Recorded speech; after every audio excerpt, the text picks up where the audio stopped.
Let's talk about the Chargers. Merrily, they roll along. They won another game. They're playing the Chiefs. They're coming up to play the Chiefs. The Chiefs team that I've seen some flaws in. I thought they got pretty lucky this week. I thought they got pretty lucky a couple weeks so far this season. And I think the Chargers under Harbaugh are going from strength to strength, guys, to be honest with you. I'm super high on them. I was just saying this to Mike last week. I'm super, super, super high on them this season and moving forward. I think the Harbaugh hire was obvious. It's what the Bears should have done. I think it's really working out for that defense. I really like how he's got Herbert playing. I always wanted Herbert to be good because I think he's got all the physical tools. He's got him running like he's fucking Hercules through the middle of the field when he decides to go on a little. He's making him use his size. He's making him use his athleticism. He's making him manage games. He's making him manage games in situations where he has to just control the game, control the clock, control the scoreboard.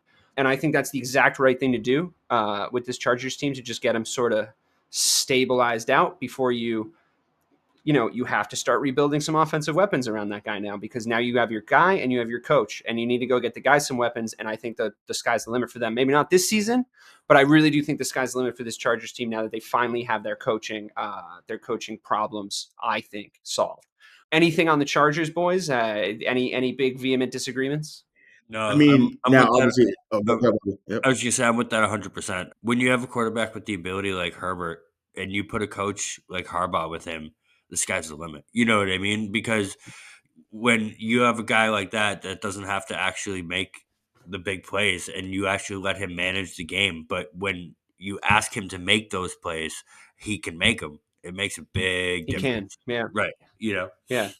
He's when he runs, when they design, I wouldn't say they're designed runs, but when they run plays of deep routes for their guys and they're not getting separation, a lot of times in that offensive scheme, there's a big hole that opens in the middle of the field, and you can't really leave one guy to spy this dude because he's enormous, right? So if he breaks out, it reminds me of it's like someone left the barn door open. Like that's when he runs like that, when they have him moving like that, it's like someone let the barn door open and a horse has just hit the field and they're running. Like you can't catch him. Like he runs big, he runs tall, and he does it effectively. He's making the decisions at the right time. Again, this is the guy who on this show with you guys, I was like, I hope we fire Eberflus and bring in Harbaugh for Caleb. But if we don't, then I'll ride with the guy. This is what Caleb could have looked like in his first season. Plus, I think, I hate to say it, I know there isn't as much on tape, but I think a little more talent. I'm really enjoying watching the Chargers play, though, especially the fact that they're building from defense, having their quarterback manage the games for them. It's a Harbaugh special, the way that they're putting it together, and I'm really enjoying it. Obviously, we'll come on to talk about his brother and the sort of downslope that he's having, because they're the next up on the chart. But where do you see their ceiling for this season, Ray? But the Chargers, I mean, usually like in December, well, this is mainly during the Phillip Rivers era, they would catch fire in December. That was their best time of the year. They just wouldn't do much come January. And their biggest flaw has been the same thing that San Francisco's flaw was, and that was just staying healthy, right? They've had the talent, they've had some very talented rosters, come through there, whether it was LA or San Diego. But I just think, to me, the ceiling is probably divisional round. Once again, when you're still there with, like, they potentially could have 3 teams in that division, right? In the playoffs. So Denver, LA, and then obviously Kansas City's already clinched. So yeah, divisional round at the highest. But like I said, they just got to stay healthy. But if they historically do what they do in December, which is usually run the table, then yeah, they'll be a force to be reckoned with, and they'll move up the rankings here, and they'll be a tough out regardless of who they face. And then, if in the offseason, even if it is the divisional round, as you say, which I think I do absolutely agree with, that seems extremely realistic from my point of view, and it seems like Bobby was nodding along in agreement also. Mm-hmm.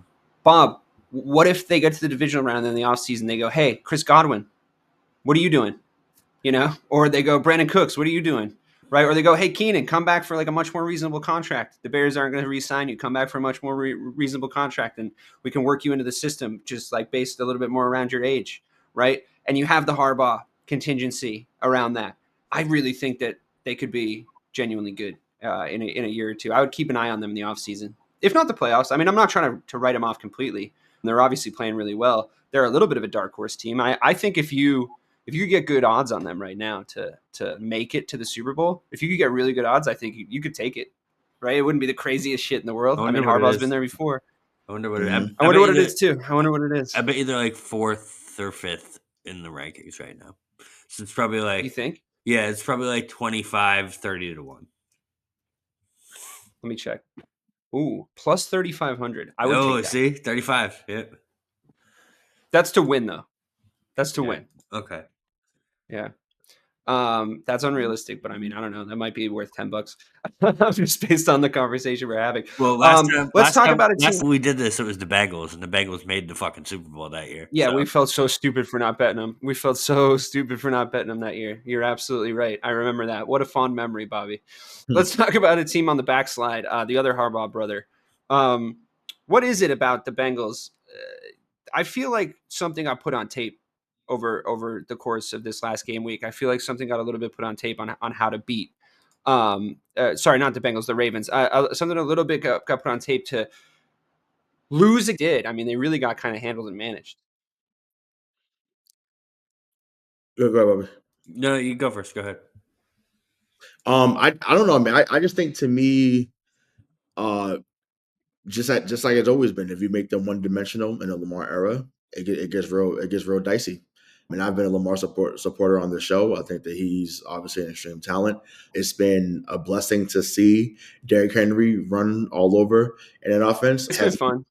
But obviously, Pittsburgh obviously put something on tape that had other defenses, looking at what they did. Now it's different because you're not the Pittsburgh defense, so you're not always going to, slow him down the way that they did, obviously. So you got to give credit. But I thought the Eagles did a really good job of it too. I mean, I really thought they had a good game. So, I mean, they also have a very talented front and talented Sure. players on defense. So it makes sense that they were able to, kind of harness him for a moment, but. Yeah, I just think today, obviously Mark Andrews just came back, so they got to implement him into the offense. Even though to me, I think likely is the guy over there now. I feel like he's surpassed him in that regard. Different. I just think that they need to get back to what was working for them early in the season, and that was just having the balance of Lamar and King Henry. Had that steady balance, because if you do, you're going to beat most teams. Like that. That's. But on the ground, you mean, right? I mean, you're going really horizontal still. I never understand how they ever let it get away from that. Is my thing, They keep doing that though. Every time they lose, they keep doing that, and it's every time they lose, and it's like I just they fall into traps all the time, every single time, and it's been the Harbaugh, the Jim Harbaugh thing for a long time, where he's always fallen into the same trap, where he gets away from the run game, he gets away from what wins them games, and they end up losing stupid games, like this Eagles game where they get dominated, or they're like, they lose just games you're not supposed to lose as a top contender in the AFC. Like, this is a team that's supposed to beat the Chiefs or supposed to rival the Chiefs in the playoffs, and right now it doesn't seem like they're part of that top echelon of the rest of the NFL like we thought they were. You know what I mean? It really doesn't. If they keep losing games like this, my fear for the Ravens would be they peaked too early. Like the dynamism of that offense maybe peaked a little bit too early, and now you can essentially still get Lamar to do the things that Lamar does to lose high-profile playoff games.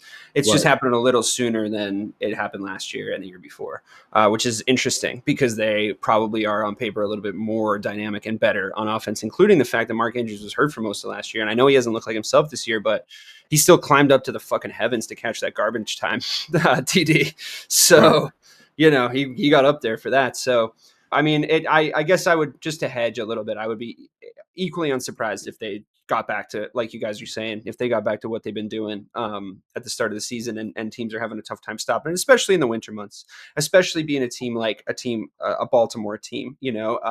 When you get into the nitty gritty months, it's kind of hard to not bet on the Ravens, at least we're all sort of traumatized by Ed Reed and Ray Lewis, right? We're all equally traumatized by those guys. So, there's that's in there somewhere. That purple is always still going to scare me just a little bit. It's just some franchises you just respect going in. In that sense, you guys get it. I feel the opposite way about the Packers. I'd like to talk about them and the Vikings in a little bit of a package here. I think the Packers are doing their best impression of a Vikings season, to be honest with you. I think that the Jordan Love kind of good regular season quarterback play to okay regular season quarterback play that he's been putting in, I don't think that he's a bad QB, but I don't think he's the fucking second coming of Jesus Christ, like everybody seemed to have been saying in the offseason. I think that is something we've been able to see across this season. They're good, they're young, they're scrappy. I'm not just being a homing asshole. Like I'm not saying that they don't deserve the 9-3 record that they've gotten. I don't think they've gotten like crazy lucky, except for the fact that the Texans and the Bears handed them 2 games. And quite frankly, they do look like a 7-win at this point of the season team to me when I watch them play, and not a 9-win team. And I think, if you do plus minus it a little bit, the Packers and the Vikings are both cannon fodder in the NFC playoffs. There's no way either of those teams are getting past either the Lions or the Eagles. They're just not gonna. And you heard it here first. It's nice that they're winning a lot of games, and I'm happy for them. But I think if you ask both their fan bases, they're really afraid of the buzzsaw of either of those 2 teams I named. It's who? Yeah, go ahead. No, you go ahead. Go ahead. Who in the first round? Who do you trust more, Minnesota or Green Bay? Objectively, Green Bay. Okay. So agreed. I don't think there's any one of them that want to see Green Bay in the first round. Not to say that Green Bay is going to beat them, but Green Bay is going to make it tough. And once again, we saw last year in the first round, there was not a soul that thought that Green Bay was going to come into Dallas and win. Not a soul. And they almost put 50. No, that's absolutely not true. I 100% remember us doing a show and all of us being like, well, I know, really Cowboysy. It would be really Cowboysy for them to lose. And then they fucking did. And then they got smoked. Naturally, there's no way that people thought that Green Bay was going to come in there on the road. Vegas sure didn't, right? Yeah, you know what I'm saying? And then win it. You know what I'm saying? So I think that's where that was. But yeah, I mean, listen. You're saying there's a path. You're saying there's a path to for them. No, there's a path where once again they get to the division round and obviously lose whoever they play. But I'm just saying, like, in that first round, like I definitely think that Green Bay could come away with at least one win. Other than the juggernaut that they once were when we were kids, absolutely not. Duh.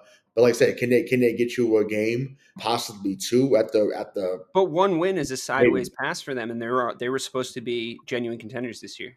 Like the way everybody was talking about, everybody cuts them so much fucking slack, dude.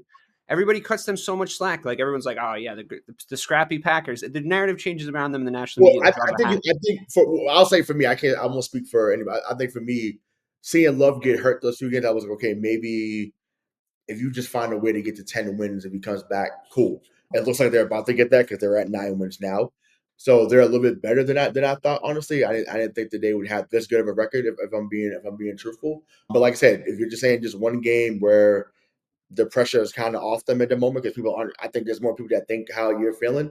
But when it comes to them, which is totally understandable, yeah, I just say they're like, all right, just like last year, no one believed that we'd come in and win like that. So okay, cool. Let's go beat somebody else on the road and then go from there because they're not winning this the NFC North obviously. So they're gonna have to go on the road to beat somebody.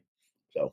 Yeah, that's true. You're right about that. They're gonna pit the Lions, despite how good their record is. The Lions, I think, have a different sort of pressure with teams breathing down their neck a little bit on the back end. Right. So I'm interested in talking about that and like sort of how they deal with that. But it's not to say that the Packers can't get 1 win. I just think it's a sideways move for them. I just think we were all supposed to watch Jordan Love like come in here and like be one of the dudes in the NFC, and I'm just sort of thinking that he might not be. I'm just sort of thinking that there's a chance that in 3 to 5 years he's a top 7 QB maybe, but maybe not a top 5 QB, if that makes sense. If the tier delineation sort of works like that in your mind as well. But we'll see. I mean, they're winning games. I can't take that away from them. Same goes for the Vikings. They're winning games. I can't take them away from them. Like I said, I would trust Love more. Go ahead, Ray. So do you think he's the worst of the playoff quarterbacks in the NFC? Sam Darnold. Yeah. Sam Darnold's the worst. No, it's Darnold. Yeah. In the North, it's Darnold. Yeah, it's Darnold. Okay. Well, I'm saying, it's okay if you felt that. I'm saying, but I'm just like, if you think that he's the worst, then yeah, then maybe they do go home, right away. But I think that right now, just based on what I've seen, I don't know about talent to talent, but I think right now I'd probably take Goff just based on the fact that I've seen him sort of do that kind of thing before. I might be incredibly biased, and am in fact incredibly biased because I fucking hate the Packers so much. But Bobby doesn't necessarily, and he does a little, but I think he seems to agree with me at least a little bit. I think the most talented quarterback in the NFC North is Caleb Williams. So that's the flag I'm flying and the hill I'm dying on for the next decade. Yeah, I mean, once again, we can very well get to a point where in the next 2 to 3 years that's the case, right? I just think, like I say, obviously, Goff became a reclamation project in Detroit. Yeah, so it's done all right. But we forget, like I say, Goff went number one. Donald went, number three. So it's like when that is those going to be that is a crazy division for like top like high pick quarterbacks if you like yeah, don't and once again, take away their backstory a Love little was bit. fourth Yeah. rounder, I think. Love was a fourth rounder. So it's like, Yeah. Was he that once low? again, No, he wasn't that low, was he? I thought he went in the fourth round. It's either second or fourth. I don't know. I'm trying to think. I feel like it was the fourth round, but either way, he wasn't a first round pick. I don't think. Or maybe he was. Maybe he was the He first round. was.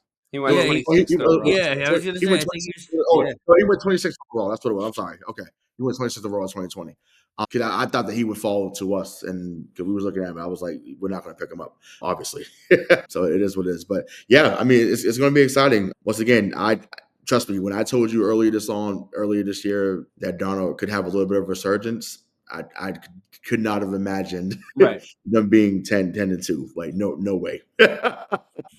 But hey, here we are. A dead clock's right twice a day,